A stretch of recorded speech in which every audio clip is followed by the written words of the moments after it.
Jakarta, saya Prasetyo Wibowo hadir dalam Market Review, program yang mengupas isu-isu penggerak ekonomi Indonesia. Dan jangan lupa live streaming kami bisa Anda saksikan di idxchannel.com.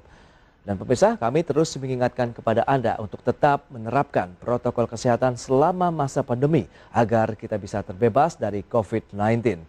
Baik pemirsa, langsung saja kita ikuti Market Review selengkapnya.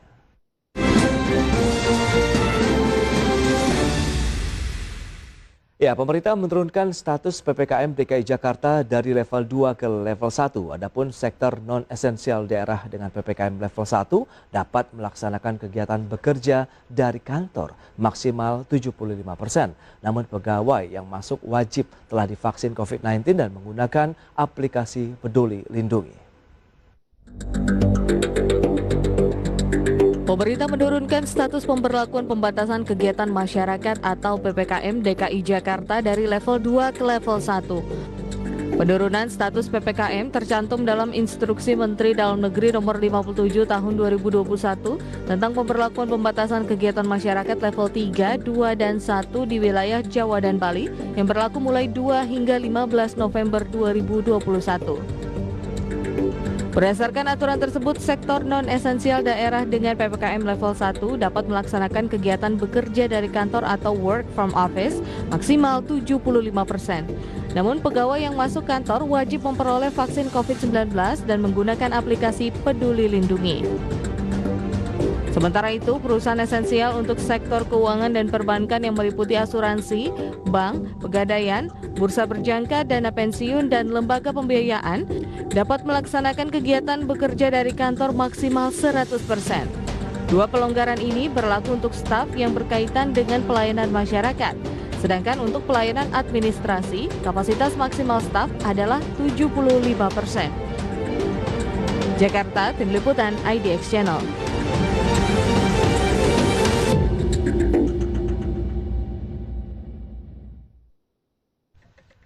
Baik pemirsa, berikut ini akan kami update kepada Anda infografik ya terkait dengan protokol kesehatan di perkantoran itu seperti apa.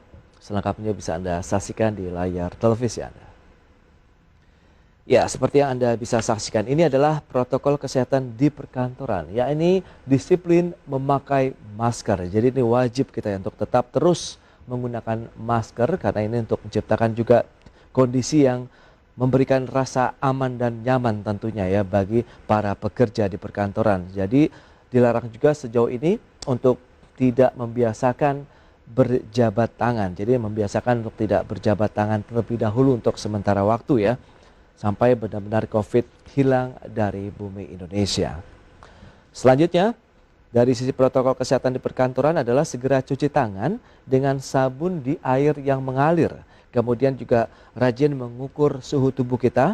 Kemudian gunakan siku untuk membuka pintu dan menekan lift. Kemudian juga menjaga jarak di lift dengan posisi saling membelakangi. Ya, ini adalah kebiasaan-kebiasaan yang sebelumnya sudah diatur biasanya oleh pihak manajemen kantor, begitu tinggal kita terus mengupayakannya dan terus melaksanakan protokol kesehatan yang sudah ada dan sebelumnya sudah diterapkan oleh kita pekerja di perkantoran. Kemudian apa lagi? Jaga jarak aman sejauh kurang lebih 1,5 sampai dengan 2 meter ya dengan rekan kerja. Kemudian membersihkan meja atau area kerja dengan disinfektan. Kemudian tidak sering menyentuh fasilitas ataupun peralatan yang dipakai bersama. Ya, mungkin itu bisa telepon, kemudian printer dan juga komputer. Selanjutnya usahakan aliran udara dan sinar matahari masuk ke ruang kerja.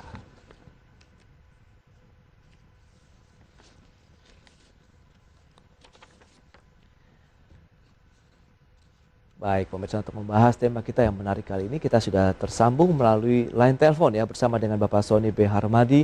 Beliau adalah Ketua Bidang Perubahan Perilaku Satgas Penanganan COVID-19. Halo, selamat pagi Pak Sony. Selamat pagi Mas Pra. Ya, terima kasih atas waktunya. Sebelum kita membahas lebih jauh ini penerapan protokol kesehatan yang diusahakan jangan kendor ya, meskipun level 1 sudah berlaku di DKI Jakarta dan level 2 di sejumlah daerah lainnya. Tapi sebelum membahas lebih jauh Pak Sony, mungkin bisa diupdate dulu nih bagaimana dengan kondisi COVID-19 di Indonesia saat ini. Ya, Mas Pras, kita sangat bersyukur bahwa kondisi kita terus membaik ya.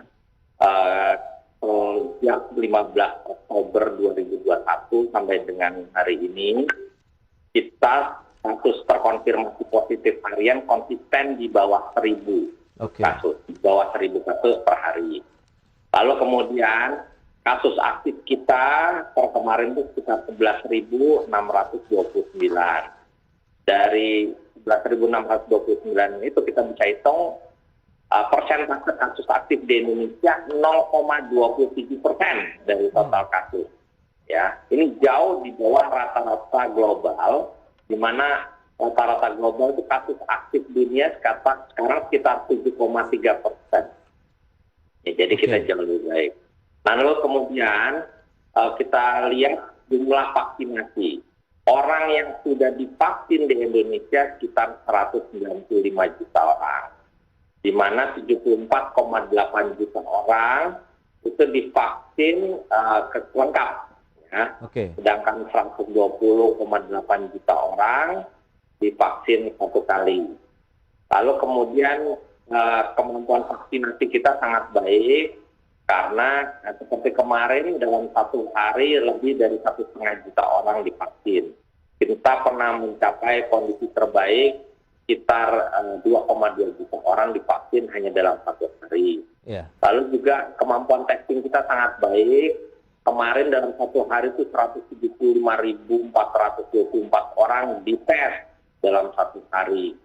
Nah, itu jauh melampaui standar WHO, di mana 58.000 diantaranya adalah tes PCR. Positivity rate kita terus turun, ya, di angka di bawah 1%. Dan ini sangat baik. Kemampuan tracing kita naik. Waktu Agustus itu baru cuma 1 orang terkonfirmasi positif, itu hanya 2-3 orang yang bisa dilacak, sekarang sudah sekitar 13 orang. Bed occupancy rate kita sekarang 3,74%, dan ini sangat baik ya. Nah, cuma positivity rate kita yang masih di atas 1% itu di Papua dan Nusa Tenggara. Jadi memang itu yang menjadi PR. Tetapi overall kondisi penanganan COVID-19 kita sangat baik, dan kepatuhan protokol kesehatan masyarakat juga sangat baik. Tapi jangan sampai abai, karena banyak negara yang sudah melandai kondisinya membaik, tiba-tiba melonjak kembali karena pengabaian terhadap protokol kesehatan. Gitu, Mas Pak. Baik, tapi kalau kita lihat memang dari sisi tadi Pak, kepedulian, kemudian bagaimana budaya masyarakat Indonesia saat ini dalam menerapkan protokol kesehatannya, menurut Anda ini bagaimana kondisinya saat ini? Apakah memang sudah sesuai dengan harapan pemerintah, dalam artian dari tingkat kedisiplinannya sudah mulai terbentuk? Ya, betul, sudah. Artinya di masyarakat Indonesia itu sudah terbiasa membawa masker, memiliki masker, menyediakan masker, dan memakai masker. Ya, bahkan persentasenya itu sudah di atas 90%. Tetapi yang masih menjadi PR kita adalah konsistensi dan kedisiplinan. Jadi ingat bahwa 1 menit saja kita lengah melepas masker, itu bisa terjadi penularan. Varian Delta itu hanya butuh waktu sekitar 15 detik untuk menular. Nah, kalau kita patuh selama 23 jam 59 menit, tapi 1 menit itu kemudian kita abai, ya, ngobrol dengan teman, dengan membuka masker, dan seterusnya, itu berpotensi menimbulkan penularan. Oleh karenanya, yang sekarang kita dorong bukan hanya kuantitas tentang pemakaian masker, tetapi juga kualitas di dalam pemakaian masker itu sendiri, Mas Pras. Itu menjadi PR. Yang agak stagnan itu memang kepatuhan untuk menjaga jarak. Karena dengan peningkatan aktivitas, terjadi peningkatan mobilitas, orang menjadi lebih sulit untuk menjaga jarak. Sehingga kepatuhan menjaga jarak itu tidak turun, tetapi stagnan. Itu dia. Di sisi lain kita tahu juga Pemprov DKI Jakarta, kemudian beberapa daerah ini kan sudah dinyatakan masuk dalam level 1, kemudian daerah lainnya level 2. Lantas seperti apa yang perlu dicermati? Karena di sisi lain juga perkantoran sudah mulai boleh lagi nih, bahkan ada yang 100%, 75% untuk bisa work from office. Nah, apa yang perlu diwaspadai ataupun perlu dicermati oleh para pekerja di lingkungan perkantoran? Pak Sony, kita akan bahas di segmen berikutnya. Kita akan jeda dulu sebentar. Dan pemirsa, kami akan segera kembali usai pariwara berikut ini.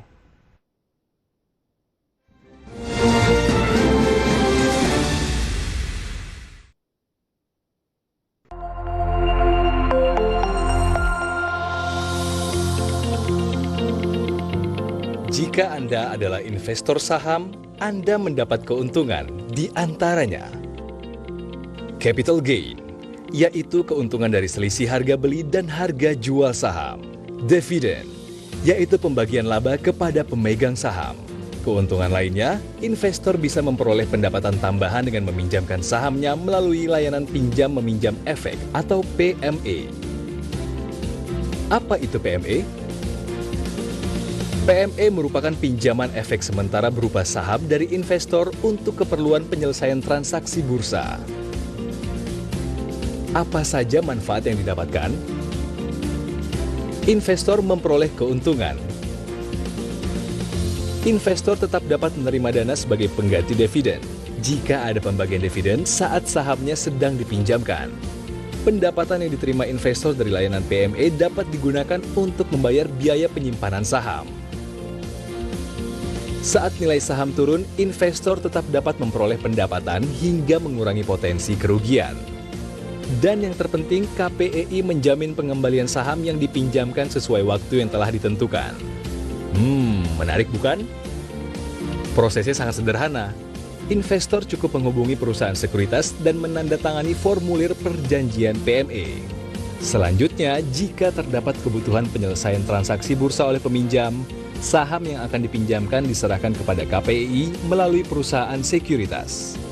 Setelah proses PME selesai, maka KPEI akan mengembalikan saham yang telah dipinjamkan dan memberikan pendapatan kepada investor melalui perusahaan sekuritas. Segera hubungi perusahaan sekuritas Anda, Customer Care KPEI, atau kunjungi website kami untuk mengetahui layanan PME. PME, pinjamkan sahamnya, dapatkan manfaatnya.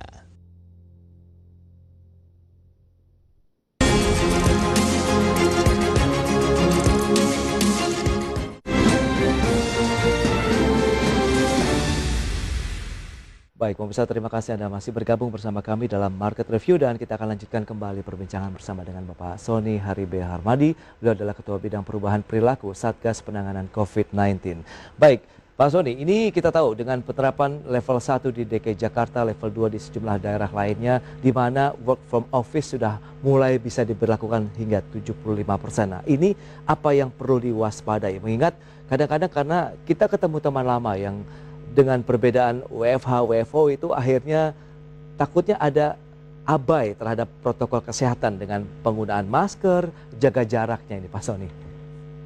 Ya, jadi begini, pemerintah memperbolehkan bukan mewajibkan ya, artinya dapat diterapkan misalkan di perkantoran sebesar 75% untuk WFO ya, untuk sektor non esensial.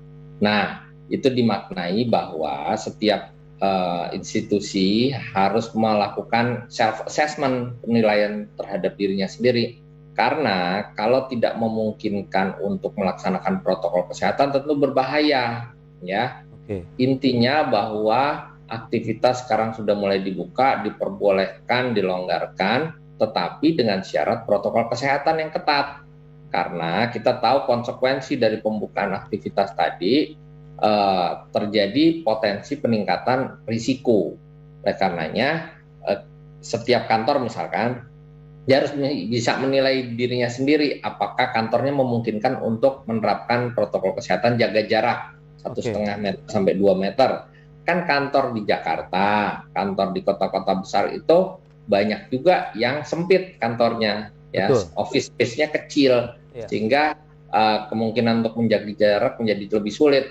Jangankan cipika-cipiki gitu. Kalau nggak bisa jaga jarak aja, itu berisiko untuk terjadi transmisi atau penularan. Makanya itu juga berbahaya. Dan kalau misalkan office space-nya itu memungkinkan untuk 75%, katakan masuk kerja sektor non esensial, juga tetap protokol kesehatannya harus dilaksanakan, tidak boleh bersentuhan secara fisik. Ya orang sama lift aja kita sekarang pakai touchless kan, Betul. sensor, jadi nggak harus menjat apalagi sama temen gitu loh, ya kan? Jadi semua harus memahami bahwa satu hal, kita masih pandemi, belum berakhir pandeminya. Makanya pemerintah masih menerapkan PPKM kan, pemberlakuan pembatasan kegiatan masyarakat. Masih ada batasan-batasan, terutama yang membatasi apa? Harus mematuhi protokol kesehatan. Itu pembatasannya, gitu kira-kira. Baik, lantas sejauh mana juga nih sosialisasi seperti yang sudah Anda sampaikan begitu Pak Sony, sehingga paling tidak ini bisa terdeliver untuk para manajemen begitu di perkantoran-perkantoran yang berada di wilayah DKI Jakarta. Apabila memang tidak sesuai dengan penerapan 75%, berarti mereka masih bisa menerapkan pola WFH juga berarti dong Pak? Ya, betul. Jadi yang pertama adalah kami sudah menerbitkan buku panduan implementasi atau pelaksanaan protokol kesehatan. Jadi di buku itu silakan bisa diunduh atau follow Instagram kami @satgas perubahan perilaku. Di situ ada buku ya menjelaskan bagaimana protokol kesehatan, salah satunya di perkantoran ya. Terus di tempat wisata, ketika sedang akan melakukan pertunjukan, konser dan seterusnya, itu ada semua tentang protokol kesehatan, termasuk di pusat perbelanjaan, di pasar tradisional dan seterusnya. Nah, yang kedua, setiap kali kita akan menerapkan PPKM leveling, itu pasti ada rapat koordinasi dengan Satgas daerah. Jadi Satgas daerah mengetahui bahwa dirinya akan berada di level PPKM yang mana di minggu berikutnya. Sehingga mereka bersiap-siap dan harus mensosialisasikan. Menurut kami sih dengan kondisi kita sudah hampir 2 tahun pandemi, masyarakat sudah tahu ya tentang pakai masker, jaga jarak, cuci tangan. Yang menjadi permasalahan adalah beberapa titik lengah. Oleh karenanya titik lengah itu kami sosialisasikan terus. Misalnya saat makan, saat berada di lift, saat berada di ruang kerja, itu titik lengah itu semua kami jelaskan sehingga orang tahu risikonya ya dan tidak abai. Nah, kemudian juga kami meminta setiap institusi itu ada satgas. Jadi satgas institusi namanya. Satgas institusi ini tugasnya adalah melakukan sosialisasi terus-menerus berdasarkan informasi yang sudah kami bagi. Terus kemudian mereka juga menerapkan atau melaksanakan penegakan protokol kesehatan. Terus juga sosialisasi itu dalam bentuk banner, pamflet, leaflet, ya. Kemudian poster-poster. Ingat pakai masker, ingat ini berbahaya, kita masih pandemi dan seterusnya. Sehingga itu menjadi pengingat, ya, jadi reminder bagi semua orang yang berada di institusi tersebut. Yang mudah-mudahan itu bisa sangat membantu, termasuk oleh IDX channel ini kan dibantu dengan melakukan sosialisasi. Baik, tapi dari sisi aturan yang diterapkan begitu, adakah yang mengatur misalnya batasan ruangan sekian, kemudian kapasitas pekerjanya harus sebanyak itu misalnya Pak? Adakah sampai sedetail itu atau memang kita menyerahkan kepada pihak manajemen saja? Yang penting bagaimana pola penerapan dari protokol kesehatan, menjaga jarak, kemudian pemakaian masker, dan juga tidak saling berjabat tangan untuk sementara ini, itu yang ditekankan, Pak Sony. Iya betul, jadi gini, intinya kan ada protokol kesehatan standar. Pakai masker, jaga jarak, tidak berkerumun, cuci tangan pakai sabun, itu protokol kesehatan yang standar, ya. Nah, protokol kesehatan yang standar itu harus dipenuhi. Di mana misalkan kalau satu ruangan itu biasanya bisa diisi 10 orang, tetapi karena ada syarat jaga jarak minimal 1,5 meter, misalkan sampai 2 meter, ruangan tersebut hanya bisa diisi oleh 5 orang.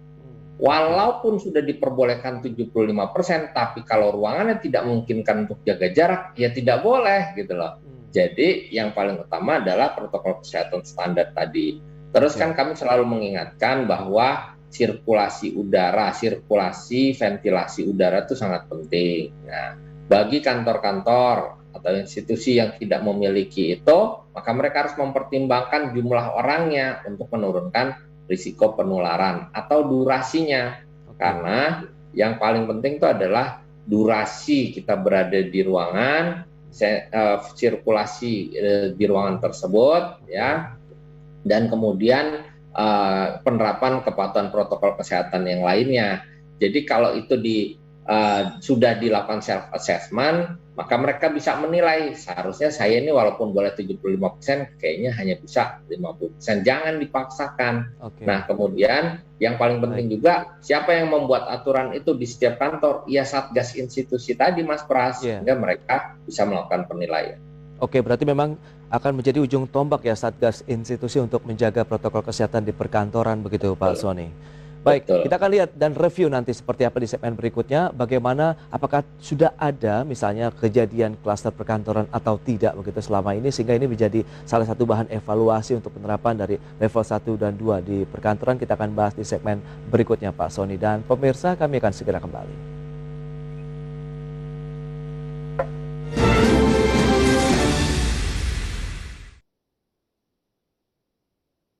Aku percaya kita semua kan lahir dengan sebuah visi gitu.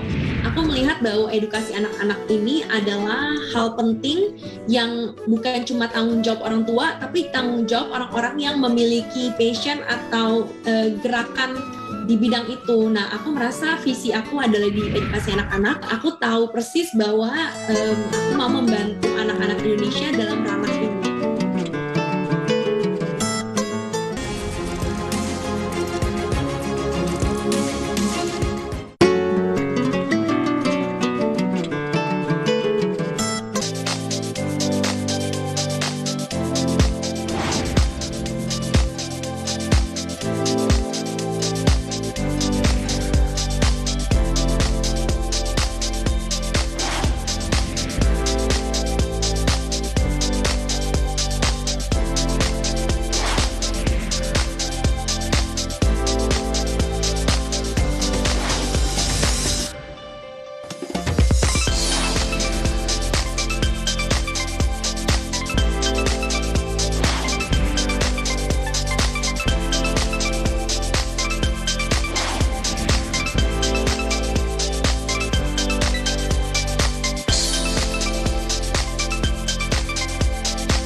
Kita lanjutkan kembali perbincangan bersama dengan Bapak Sony Hari Harmadi, beliau adalah Kabid Perubahan Perilaku Satgas Penanganan COVID-19.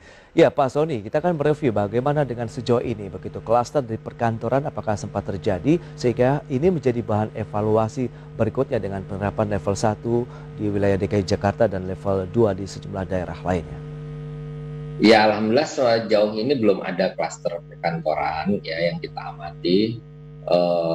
Satu hal yang paling penting adalah kami juga mengamati kepatuhan protokol kesehatan institusi, bukan hanya individual. Jadi individu di dalam institusi tersebut akan patuh dan mudah melaksanakan protokol kesehatan kalau mereka difasilitasi. Makanya kami dorong setiap kantor itu memiliki sarana cuci tangan bahkan sebelum masuk kantor. Ya, terus memiliki alat-alat untuk sosialisasi protokol kesehatan, baik melalui audio, video, maupun melalui alat peraga, poster, dan seterusnya. Pengukuran suhu tubuh, ya, ketersediaan petugas untuk mengawasi protokol kesehatan, dan seterusnya. Jadi, kalau kami amati di dalam kepatuhan protokol kesehatan sekarang, mayoritas kantor tuh memang sudah patuh, ya, tapi jumlahnya baru sekitar 62%. Jadi kalau dibandingkan dengan total kantor, ya masih ada sekitar 38% yang belum mematuhi. Dan kalau 38% ini kan jumlah yang banyak. Kalau di kantor itu nggak ada tempat cuci tangan, gimana si pegawai itu bisa mematuhi protokol kesehatan? Ya paling tidak dia bisa dengan misalkan punya hand sanitizer dan seterusnya. Tapi kan institusi sebetulnya harus memudahkan orang-orang untuk pelaksanaan protokol kesehatan. Tanda-tanda jaga jarak itu harus dibuat sehingga mengingatkan orang untuk menerapkan protokol kesehatan. Gitu Mas Pras. Baik, tapi kalau kita lihat dari sisi penegakan kedisiplinannya ini bagaimana dari sisi pengawasannya begitu, apabila memang ada perkantoran yang melebihi kapasitas atau tidak mematuhi protokol kesehatan yang seharusnya ini Pak Sony? Ya, jadi yang pertama adalah kita berharap pada Satgas institusi itu sendiri. Oke. Tapi kita tahu bahwa mereka yang menjadi anggota Satgas institusi kadang-kadang sulit untuk menegakkan aturan, terutama pada bosnya, ya kan, pada pimpinannya. Makanya kami juga mengkoordinasikan Satgas institusi tadi supaya mereka memberikan laporan kepada kami tanpa harus harus khawatir mengalami tekanan atau seperti intimidasi dari pimpinannya. Terus yang kedua, Satgas daerah itu memiliki tanggung jawab untuk melakukan pengecekan dan pengawasan, sehingga ada random check kepada kantor-kantor, ya, di mana kalau mereka melanggar protokol kesehatan tentu akan ada sanksi. Dari mulai teguran lisan, teguran tertulis, sampai penutupan sementara operasional dari kantor tersebut.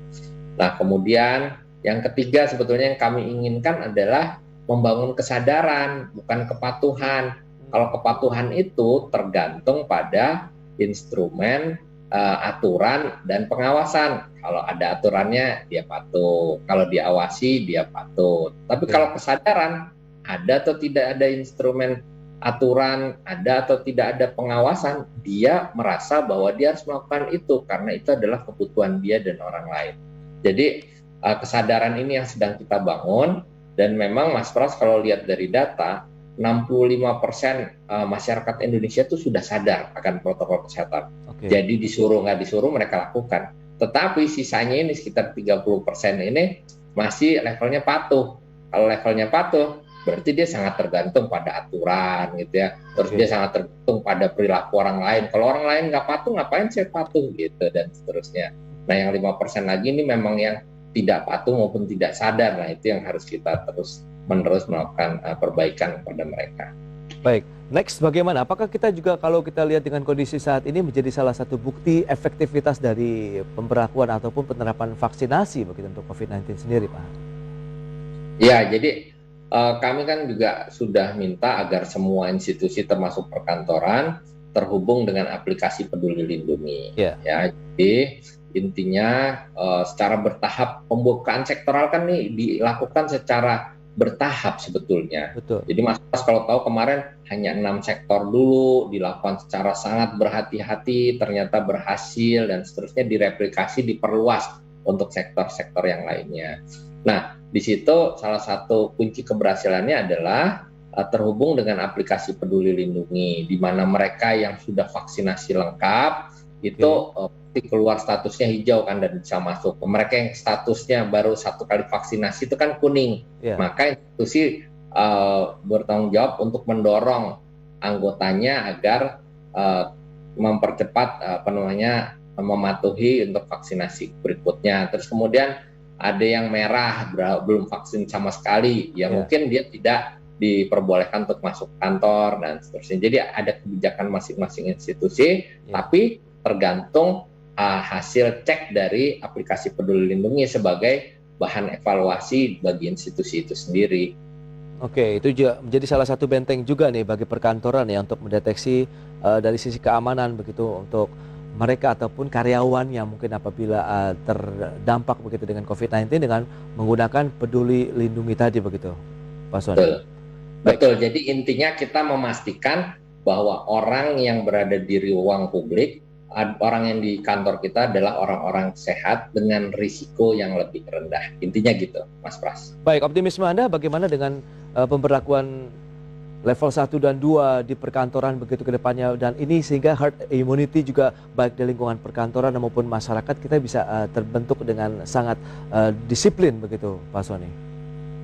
Ya, jadi yang pertama potensi penularan itu bukan cuma di tempat kerja ya, tapi juga selama perjalanan, sehingga semua orang harus hati-hati. Yang kedua, selama masa strolling atau kasus yang rendah ini, pemerintah secara maksimal selain mendisiplinkan masyarakat untuk protokol kesehatan juga mempercepat program vaksinasi. Protokol kesehatan ini sangat penting karena di banyak negara yang sudah melonggarkan aktivitas dan mobilitas, diikuti oleh pelonggaran protokol kesehatan, dampaknya kasusnya melonjak lagi.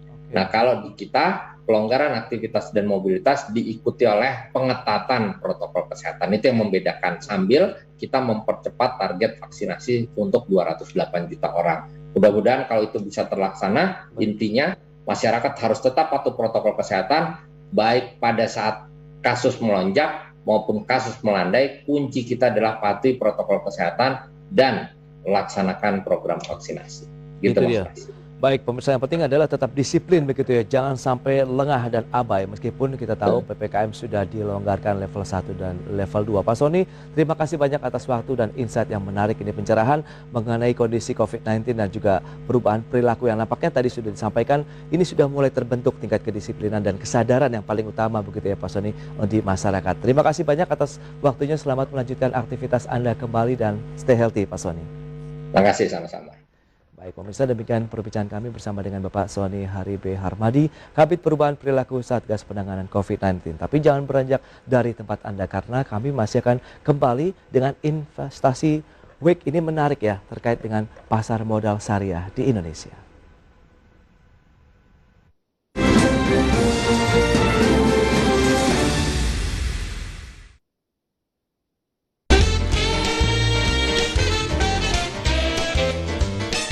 Apa yang harus diperhatikan utamanya gitu ya ketika ingin membuat sebuah perusahaan? Pertama, aku cari partner yang tepat, mentor yang tepat, dan yang ketiga adalah butuh network.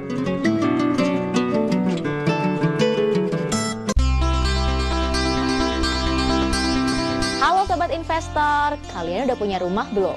Berikut ini adalah tips bagi kalian yang ingin memiliki rumah impian. Tips yang pertama adalah menabung auto debit untuk membayar DP rumah. Kesulitan utama dalam membeli rumah adalah membayar uang muka sebagai syarat KPR. Jadi saat pertama kali kalian menerima gaji, langsung disisihkan secara otomatis ya untuk ditabung. Tips yang kedua adalah menabung dalam bentuk tabungan deposito ataupun emas. Menabung dalam bentuk tabungan deposito dan juga emas membuat tabungan kalian menjadi lebih aman. Dan tentunya melatih kalian agar semakin disiplin dalam menabung. Tips yang ketiga adalah cari DP rumah yang bisa dicicil. Program cicilan DP rumah membantu kalian yang memiliki dana terbatas. Tips berikutnya adalah pilihlah rumah yang sesuai dengan kebutuhan kalian. Pilihlah rumah yang memang kalian butuhkan ya Sobat Investor. Tips yang terakhir adalah pilihlah KPR dengan tenor yang cukup panjang.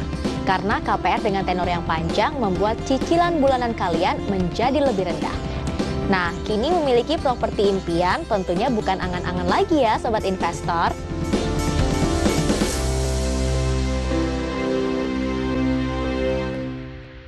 The World Bank predicts that Indonesia's COVID-19 vaccination will reach more than 60% of the population in the first half of 2020. Aneka Tambang managed to record a positive performance in both revenue and net profit, with growth.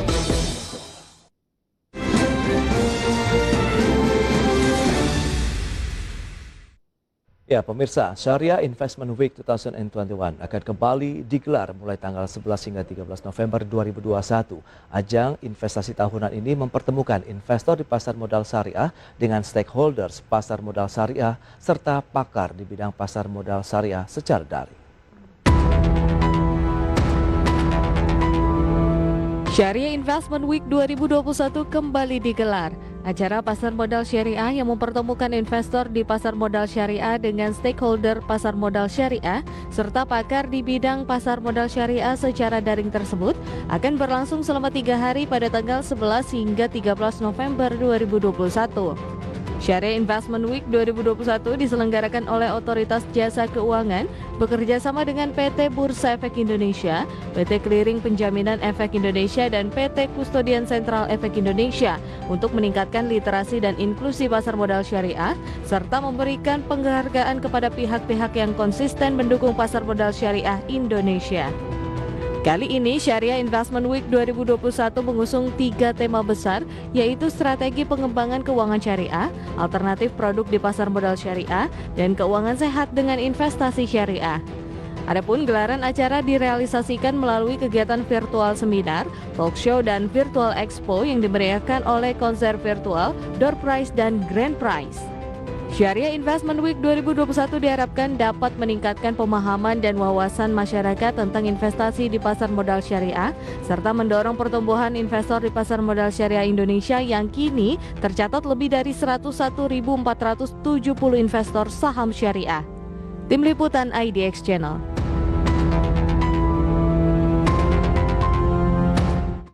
Baik pemirsa, untuk membahas tema menarik selanjutnya menjelang Syariah Investment Week 2021 sudah tersambung melalui Zoom bersama dengan Bapak Hasan Fauzi. Beliau adalah Direktur Pengembangan Bursa Efek Indonesia. Ya, halo, selamat pagi menjelang siang ini Pak Hasan. Selamat pagi, Assalamualaikum Mas Pras. Waalaikumsalam, terima kasih banyak atas waktunya ini. Kita langsung saja berbincang ini mengenai Investment Week ya, Syariah Investment Week 2021. Nah, mungkin bisa diceritakan terlebih dahulu nih mengenai perkembangannya untuk Syariah Investment saat ini, Pak Hasan. Ya, betul sekali. Terima kasih Mas Pras. Jadi memang kalau kita cermati ya, pasar modal syariah kita terus mengalami pertumbuhan ini. Alhamdulillah di tengah tren pemulihan ekonomi global akibat dari dampak pandemi COVID-19. Data yang kami catat menunjukkan per Oktober 2021 ini, komposisi pasar saham syariah kita masih cukup besar, dengan persentase jumlah saham syariah itu masih dominan ya, mencapai 56,9% dari total saham yang tercatat di Bursa Efek Indonesia. Adapun kapitalisasi pasar saham syariah sendiri mencapai 45,6% dari total kapitalisasi pasar saham kita, dan nilai transaksi saham syariah secara harian itu juga terus meningkat, di mana nilai transaksinya itu mencapai 52,6% dengan frekuensi mencapai 58,1% dan volume transaksi juga sebanyak 47,2%. Nah, kalau kita lihat dari sisi yang lain, misalnya tadi ya, pertumbuhan jumlah investor saham syariah kita juga meningkat sangat signifikan. Bahkan di tahun ini baru-baru saja kita mencetak milestone pelampauan jumlah 100.000 investor saham syariah kita. Dan pertumbuhan investor ini tercatat 734% dalam 5 tahun terakhir. Dan tingkat keaktifan yang sangat tinggi yaitu 30,7%, Mas Pras. Wow, ini luar biasa sekali kalau kita lihat kinerjanya per Oktober 2021 56,29% dominasinya. Nah, ini memang menunjukkan bahwa kinerja apakah berkorelasi juga dengan indeks saham syariahnya ini, Pak Hasan?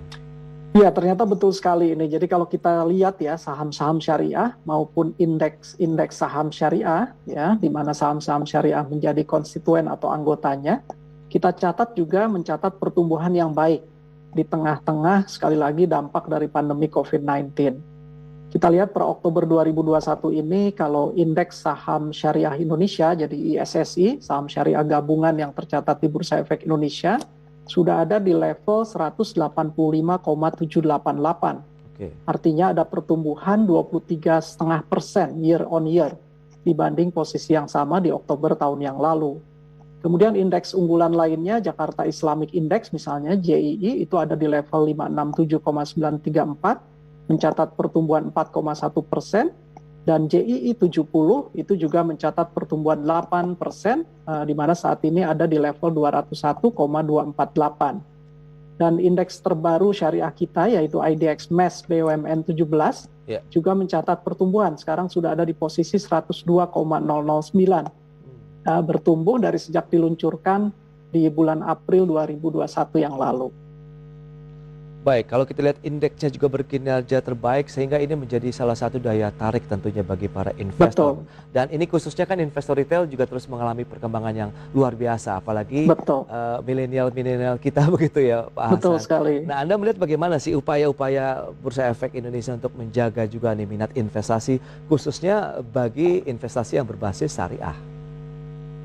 Ya, betul sekali ya, kalau kita catat nih 3-4 tahun terakhir ini memang terjadi momentum lonjakan pertumbuhan investor saham retail kita, termasuk investor saham syariah retail kita. Terutama kalau kita lihat di tahun lalu 2020 itu meningkat 53,47%, sehingga jumlahnya sampai akhir tahun lalu mencapai hampir 1,7 juta investor saham. Dan ini berlanjut ternyata di tahun ini, yang kembali meningkat luar biasa, sudah meningkat 83,77% bahkan, menjadi sekarang jumlahnya melampaui angka 3,1 juta investor saat ini. Nah, tentu kami melihat fenomena ini terus mencermati dengan terus melakukan pengembangan edukasi yang sifatnya memanfaatkan solusi digital kita.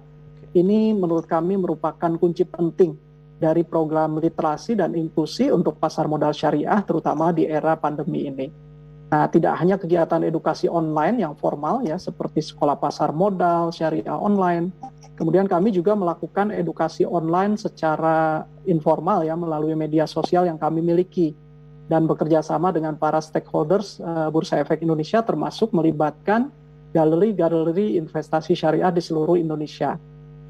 Nah, tentu selain itu kami juga menghadirkan kembali event khusus nih Mas Pras, untuk mengedepankan edukasi dan penyampaian informasi terkini tentang pasar modal syariah kita, yaitu Syariah Investment Week 2021. Karena kami lihat event ini merupakan ajang selain selebrasi dan apresiasi kepada insan pasar modal syariah, ini juga menjadi ajang edukasi yang efektif bagi para investor terutama dan calon investor, khususnya kaum muda milenial kita dan juga masyarakat luas. Nah, untuk tahun ini Syariah Investment Week juga kami kaitkan dengan kegiatan peringatan 44 tahun diaktifkannya kembali pasar modal kita. Baik, tapi kalau kita lihat ini akhirnya menjadi event tahunan ya, Syariah Investment Week 2021. Nah, yang ingin saya tahu dan mungkin juga bisa disampaikan kepada pemirsa IDX dan Indpasan, yang membedakan event tahun ini, karena kita tahu masanya beda di tengah pandemi begitu, apakah ini juga memiliki perbedaan atau justru keunggulan dibandingkan dengan event sebelumnya? Ya, tentu dari tahun ke tahun kami terus menyempurnakan gitu ya, dan mempertajam tema-tema yang kami usung agar edukasi, pemahaman bagi para peserta itu dapat diperoleh, serta penyampaian informasi terkini itu juga dapat sampai kepada para peserta. Nah, tahun ini kembali mau tidak mau kita lakukan secara online, full virtual, belum memungkinkan untuk dilakukan secara fisik. Jadi nanti akan ada serangkaian acara webinar, ada 6 sesi webinar yang kami lakukan. Kemudian ada exhibition atau expo dan pameran yang akan diikuti tidak kurang dari 50 peserta yang mengisi booth virtual yang akan dilakukan. Nah, ini kami gunakan platform khusus ya, yaitu syariahinvestmentweek.com yang nanti akan menampilkan user experience, pengalaman peserta untuk tetap dapat merasakan suasana seolah-olah seperti virtual reality, realitas virtual, sehingga mereka dapat mengikuti rangkaian webinar, kemudian menyaksikan pameran produk dan layanan di pasar modal syariah terkini dengan feel yang seolah-olah hadir langsung secara fisik.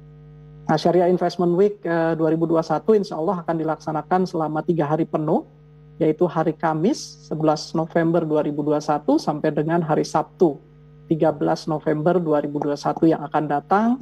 Sepanjang hari, terutama untuk exhibition atau pameran tentu dapat dilakukan secara penuh 24 jam gitu ya. Dan berbeda dari tahun lalu, Mas Pras, kali ini kami tawarkan kepesertaan itu secara tidak berbayar. Jadi silakan para peserta mendaftarkan dan ini tanpa dipungut biaya, gratis untuk mengikuti seluruh rangkaian acara, mulai dari webinar, expo-nya, ada entertainment juga, ada pagelaran musik yang akan kami sampaikan, dan jangan lupa nanti akan ada juga gimmick berupa door prize yang akan kami berikan kepada para peserta yang beruntung. Wow, ini menarik ya, sudah gratis, kemudian kita masih banyak lagi ilmu yang didapatkan pada saat ikut dalam Syariah Investment Week 2021. Nah, tema yang diangkat tahun ini itu seperti apa dan sejauh mana persiapannya ini Pak Hasan? Nah, jadi alhamdulillah sih kalau untuk persiapan terus kami lakukan, jadi ini sudah tinggal memasuki minggu terakhir persiapan, dan sekarang pendaftaran sudah mulai dibuka dengan mengunjungi syariahinvestmentweek.com maupun melalui website kami ya, www.idx.co.id di kolom Syariah Investment Week. Nah, tentu peserta dapat mendaftar secara sekali lagi tanpa dipungut biaya. Nah, untuk khusus tahun ini tema yang kami usung terutama dalam penyelenggaraan edukasi, penyampaian informasi dan webinar itu ada 3 tema khusus. Yang pertama adalah tentang strategi pengembangan keuangan syariah kita. Ini kita akan mengundang narasumber dan expert yang akan menjelaskan roadmap pengembangan keuangan dan pasar modal syariah kita ke depan. Yang kedua, temanya adalah alternatif produk di pasar modal syariah. Jadi kita tahu mungkin investor selama ini hanya akrab terhadap produk saham syariah, kemudian sukuk gitu ya. Nah, tapi nanti akan kami jelaskan juga ada berbagai produk syariah lain berupa reksadana syariah, ETF syariah, maupun indeks syariah yang juga berorientasi pada ESG. Dan tema yang ketiga adalah keuangan sehat dengan investasi syariah. Ini akan kita tunjukkan bagaimana berinvestasi syariah itu juga ada kaitannya langsung dengan pencapaian tujuan-tujuan gaya hidup yang sehat. Demikian Mas Pras. Ya, ini tema yang menarik ini. Semuanya berkaitan dengan keuangan dan investasi syariah yang memang sudah terbukti juga dengan investor yang terus bertambah. Berarti banyak sekali sebenarnya cuan yang bisa didapatkan apabila kita investasi dengan investasi yang berbasis syariah seperti ini ya. Pak Hasan, kita akan jeda dulu sebentar, nanti kita akan lihat karena kan banyak juga nih event-event syariah lainnya. Apa sih yang membedakan event yang dihelat sama Bursa Efek Indonesia ini dengan event lainnya begitu ya. Kita akan jeda dulu sebentar Pak Hasan. Baik Mas Ya, Pras. pemirsa, kami akan segera kembali sesaat lagi.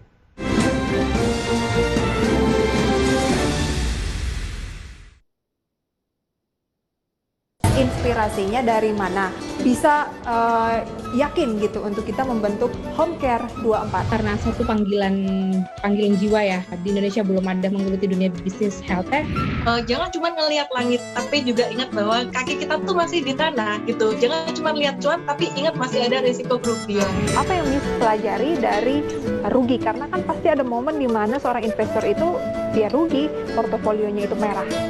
Nomor satu banget yang paling penting disadari oleh pemula yaitu manajemen resiko. Investasi itu bukan untuk memenuhi kebutuhan hidup, harus tetap kerja. Trading untuk membantu kita mencapai tujuan hidup. Jadi PT Paragon itu kan memang masih sebuah private company gitu. Tetap ada responsibility, saya setuju tadi. Mendevelop tim ya kan, what can I help you, empower gitu kan, gimana supaya prosesnya lebih efektif, lebih bisa berkembang lagi, punya.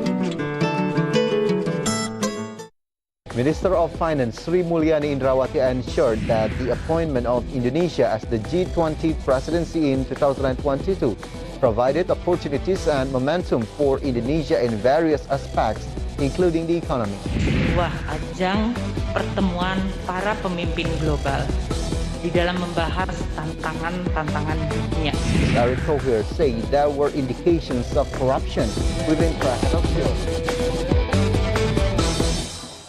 Satgas COVID-19 tetap mengingatkan agar masyarakat tetap disiplin dalam menegakkan protokol kesehatan. Pemerintah akan melakukan upaya terbaik untuk memvaksinasi sebanyak mungkin orang dan secepat mungkin. Kementerian Perdagangan optimistis target pemerintah untuk membuat 30 juta UMKM go digital bisa tercapai di akhir tahun 2023. Wisata Bali dan Labuan Bajo hingga saat ini masih menjadi favorit.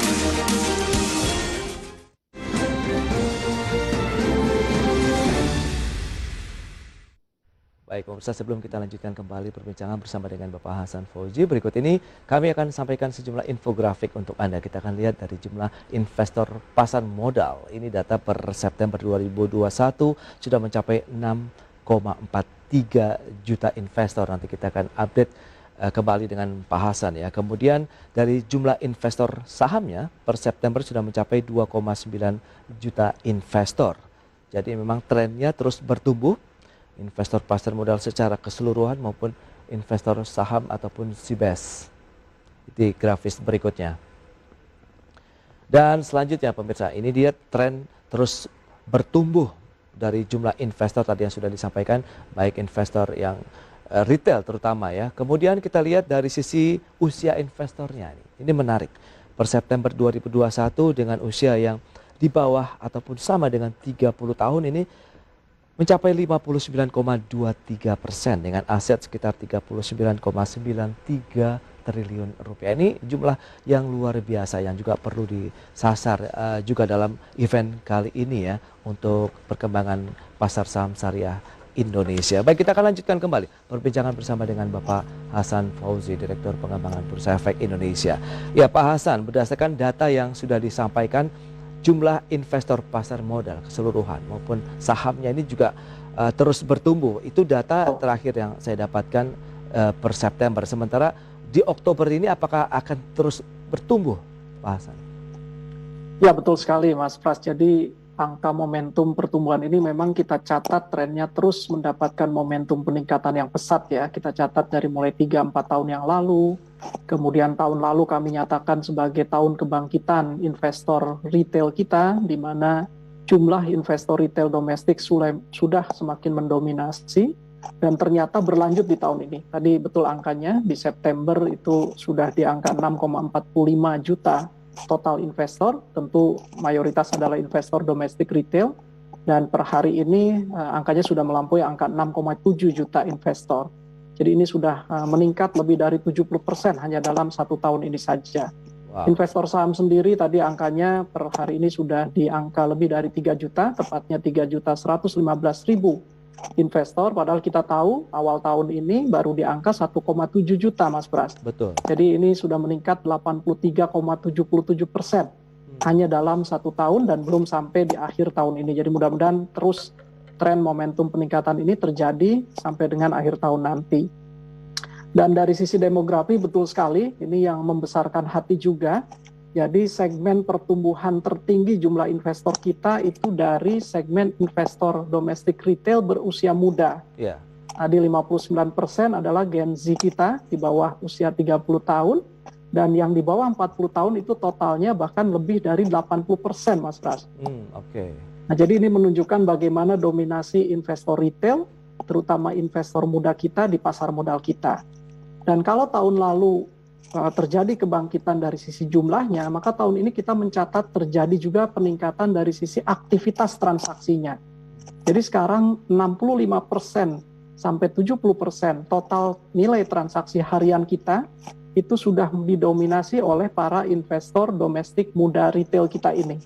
Jadi ini juga menunjukkan bagaimana tingkat resiliensi atau ketahanan pasar modal kita semakin meningkat, karena kita tahu kalau saja ada kejadian atau krisis dan volatilitas tertentu di saat-saat tertentu, mungkin investor asing, investor institusi untuk sementara waktu keluar dari pasar. Nah, kami melihat investor domestik muda retail kita lah yang nanti akan menopang dan menahan kemungkinan gejolak di pasar modal kita, Mas Pras. Ya, luar biasa memang kalau kita lihat perkembangan retail khususnya yang milenial tadi. Nah, lantas bagaimana dengan event kali ini untuk perkembangannya begitu? Apakah itu menjadi pola yang akan disasar dengan event kali ini, Pak Hasan? Ya, betul sekali. Kita mengetahui persis demografi target tujuan kita, yaitu calon investor dan investor muda. Sehingga ajang Syariah Investment Week 2021 kali ini, selain menjadi ajang silaturahmi yang akan mempertemukan seluruh stakeholders di pasar modal syariah kita, kami juga terus menyediakan dan mengemasnya dalam bentuk yang ramah dan diminati oleh para peserta dari kalangan usia muda, dengan cara menghadirkan kembali pendekatan dengan cara solusi digital. Jadi nanti akan ada platform khusus ya yang kita buatkan, yaitu syariahinvestmentweek.com, di mana tadi user experience dan pengalaman mengunjungi Syariah Investment Week ini kita buat seperti seolah-olah kalau peserta masuk dan mengunjungi suasana webinar, ada auditorium yang kita tampilkan, dan kemudian ada booth-booth virtual untuk expo-nya.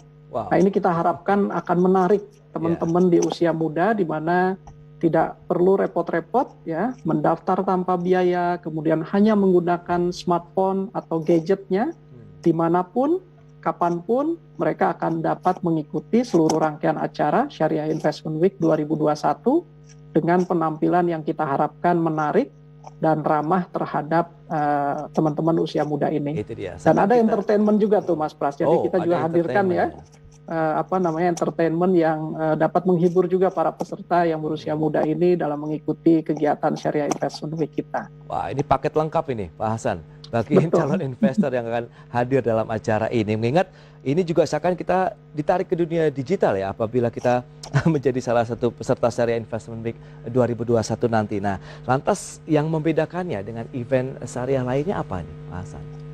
Ya, tadi selain kami tampilkan dengan tema yang lebih khusus ya, ada 3 tema khusus tadi untuk tahun ini. Tentu kita kaitkan dengan kebutuhan edukasi dan informasi terkini yang kami tangkap sebagai kebutuhan dari para investor kita saat ini. Kami juga kembali menyediakan penyempurnaan akan platformnya, jadi nanti user experience-nya, feel-nya semoga semakin mendekati kenyataan virtual. Dan kemudian ini tanpa dipungut biaya. Lalu kami menghadirkan 3 free event session berupa Instagram live session yang akan menghadirkan juga para influencer dan pembicara untuk menarik minat kepesertaan di Syariah Investment Week. Kemudian ada 6 sesi webinar untuk mentarget 3 tema utama tadi. Ada lebih dari 50 peserta expo yang akan menampilkan produk dan layanan mereka terkini. Dan kami juga tahun ini khusus menyediakan ada klinik untuk konsultasi dan edukasi berinvestasi di pasar modal syariah. Jadi bagi peserta yang belum bergabung menjadi investor syariah, maka melalui konsultasi ini kita harapkan dapat memahami betul dan kemudian mengambil kesempatan untuk memulai berinvestasi, karena nanti mereka dapat juga membukakan rekening efek syariahnya langsung di booth yang disediakan oleh para manajer investasi syariah maupun perusahaan sekuritas yang menyediakan layanan pembukaan rekening efek secara syariah, Mas Pras. Wow, ini benar-benar jemput bola yang luar biasa ini yang sudah dilakukan oleh Bursa Efek Indonesia dalam penyelenggaraan kali ini. Baik, tapi harapan dari acara SIW ini singkatannya begitu, apa sebenarnya nih Pak Hasan? Ya, sama seperti penyelenggaraan tahun lalu, ini sekali lagi ajang untuk selebrasi, kemudian silaturahmi dan apresiasi kami kepada seluruh peserta. Itu yang pertama. Yang kedua, tentu ini kami harapkan kembali akan memberikan informasi dan pemahaman yang menyeluruh dan utuh tentang pasar modal syariah kita. Khususnya apa yang terjadi dan menjadi kondisi terkini ya terkait produk, layanan, dan juga arah pengembangannya ke depan. Nah, kami juga berharap nanti para peserta tidak lagi menjadi ragu ataupun bingung untuk mulai bergabung dan berinvestasi di pasar modal syariah kita. Dan Syariah Investment Week kali ini kembali kita harapkan dapat menarik minat peserta yang cukup banyak. Targetnya ada 10.000 peserta yang akan hadir. Dan juga diantaranya tentu kami harapkan sebagian akan bergabung dengan membukakan rekening efek syariah, ya, baik memiliki instrumen misalnya reksadana syariah, sukuk, maupun saham-saham syariah yang ditawarkan di pasar modal syariah kita, Mas Pras. Baik, Pak Hasan, terakhir, lantas bagaimana kalau saya ataupun pemirsa ingin menjadi peserta nih dalam syariah event kali ini? Ya, ini caranya sangat mudah. Jadi ini terbuka sekali lagi untuk seluruh masyarakat ya, baik yang sudah menjadi investor, calon investor maupun masyarakat umum, akademisi dan sebagainya. Caranya mudah saja, masuk ke dalam platform yang kami sediakan, yaitu syariahinvestmentweek.com. Nah, kemudian ada kolom registrasi yang tinggal mengisi data pribadi singkat yang nanti akan mendapatkan email notifikasi dan konfirmasi. Setelah itu, dengan akun yang diperoleh, kemudian para peserta sudah akan dapat login dan masuk mengikuti seluruh rangkaian acara Syariah Investment Week. Sekali lagi ini tanpa dipungut biaya, jadi gratis. Dan cara kedua adalah dapat melalui website kita ya di www.idx.co.id, di mana ada kolom atau menu khusus untuk Syariah Investment Week, dan registration form atau form registrasi juga kami sediakan di sana untuk para calon peserta. Baik, ini semuanya dimudahkan nampaknya untuk calon-calon investor syariah kita. Pak Hasan, mohon maaf waktu terbatas ini. Terima kasih banyak atas sharingnya, Pak. Semoga sukses untuk penyelenggaraan Syariah Investment Week 2021 begitu, sehingga bisa memenuhi target 10.000 peserta begitu dalam ajang kali ini. Terima kasih dan selamat. Terima kasih, Mas Pras. Yes, stay healthy, Pak Hasan.